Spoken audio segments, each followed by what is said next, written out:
Až 180 zaplavených domov. To je bilancia po včerajšej krátkej búrke na Orave.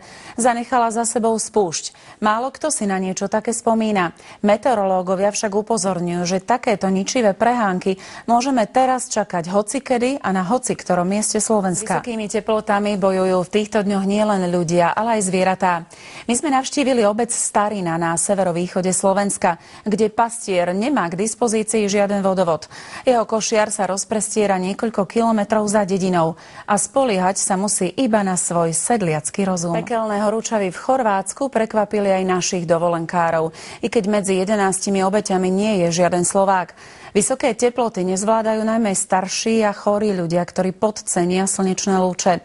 Pri Slovenskom mori je teraz aj naša redaktorka Iveta Krupová. Potvrdila, že sa cíti skôr ako v Afrike, než ako pri Jadrane. Sudcovia budú dostávať vysvedčenie. Ak trikrát prepadnú, môžu sa rozlúčiť s talárom. Ministerka Žitňanská plánuje zaviesť ich pravidelné hodnotenie. Zlé výsledky by tak pomalých sudcov mohli pripraviť o funkcie. Ministerka však chystá zmenu aj pre Štefana Harabina, ktorého však zatiaľ ochraňuje Smer. Počet obetí potopenej lode v Tatarstane zrejme presiahne 100. Doteraz z vraku vytiahli mŕtvych 48 tiel.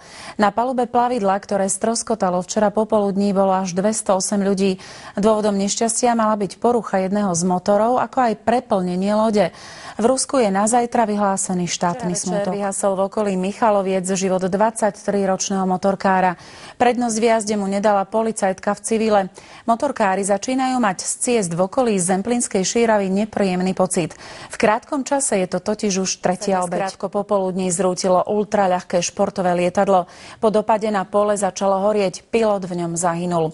Podľa všetkého išlo o bývalého hokejového reprezentanta Jaroslava Jiříka, prvého Čechoslováka, ktorý hral v zámorskej NHL. Príčiny tragédie vyšetruje polícia i letecká inšpekcia.